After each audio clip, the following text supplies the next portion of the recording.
श्रवण कुमार अपने माता पिता के बहुत ही भक्त थे। उनके माता पिता बूढ़े थे और अंधे भी थे। वो एक बार उनके माता पिता की इच्छा हुई कि वो तीर्थ स्थानों पर घूमना चाहते हैं। श्रवण कुमार ने कहा, ठीक है, मैं आपको तीर्थ स्थानों पर घुमा कर लाऊंगा। श्रवण कुमार ने एक कावड़ तैयार की, उसमें अपने अंधे माता पिता को बैठाया और वो तीर्थ स्थानों पर लेके चल पड़े। वह तीर्थ स्थानों पर घुमाते रहे। एक बार रात हो चुकी थी, उनके माता पिता को प्यास लगी। तब वह बोले, बेटा हमें बहुत जोर की प्यास लगी है। तो उन्होंने एक जगह कांवर को रखा और पानी की तलाश में निकले। उधर थोड़े पास में ही पानी था, तो उन्होंने एक सुराही में पानी भरने लगे। उधर गुरुर गुरुर की आवाज़ सुनकर वहाँ राजा दशरथ शिकार खेल रहे थे।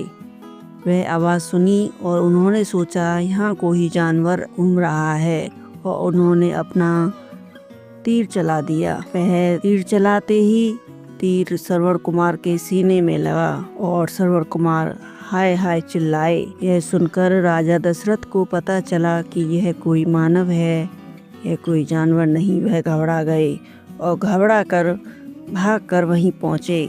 वहाँ देखा श्रवण कुमार पड़े हुए थे। उन्होंने पूछा, आप कौन हो? श्रवण कुमार ने बताया, मैं अपने अंधे माता पिता को तीर्थ स्थानों पर घुमाने के लिए जा रहा हूँ और मेरे माता पिता को प्यास लगी है, इसलिए मैं उन्हें पानी लेने आया हूँ और आपने मेरे ऊपर तीर चला दिया।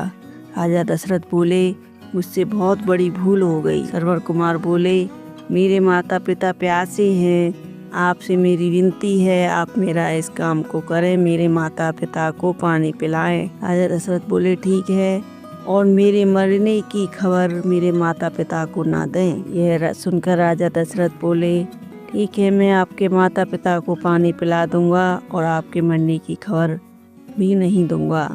यह सुनकर श्रवण कुमार ने अपने प्राण त्याग दिए। राजा दशरथ वहाँ से पानी लेकर उनके माता पिता की तरफ निकल पड़े। वहाँ माता पिता बोले, बेटा श्रवण, आ गए तुम पानी लेकर? राजा दशरथ दूर खड़े रहे, उन्होंने कोई जवाब नहीं दिया। फिर बोले माता पिता, बेटा बोल क्यों नहीं रहे हो? तो उन्होंने पानी पकड़ाया। हाथ स्पर्श होते ही राजा दशरथ के उनके माता पिता बोले, तुम मेरे बेटे नहीं हो, तुम कौन हो? बोलते क्यों नहीं हो? लेकिन राजा दशरथ ने कोई जवाब नहीं दिया। उनके माता पिता बोले, तुम मेरे बेटे नहीं हो, बताओ जल्दी कौन हो तुम? तब राजा दशरथ ने कहा, मैं राजा दशरथ हूँ, अयोध्या का राजा दशरथ हूँ। यह कहकर उनसे बोले तो उनके माता पिता बोले, मेरा बेटा कहाँ है? कि मैं जंगल में शिकार कर रहा था और गुरुर गुरुर की आवाज़ सुन के मैंने आपके बेटे पर बाण चला दिया और मुझे नहीं पता था, मैंने जानवर समझा और मुझसे बहुत बड़ी भूल हो गई। आपका बेटा इस दुनिया में नहीं रहा। उनके माता पिता हाय हाय चिल्लाने लगे और चीखने लगे और रोते बिलाप करते हुए उन्होंने राजा दशरथ को श्राप दिया कि जिस तरह आज हम अपने बेटे के वियोग में रो रो कर तड़प तड़प कर प्राण त्याग रहे हैं, उसी तरह एक दिन ऐसा आएगा कि राजा तू भी अपने बेटे के वियोग में अपने प्राण त्यागेगा। जब राम वनवास यह कहकर उन्होंने अपने प्राण त्याग दिए।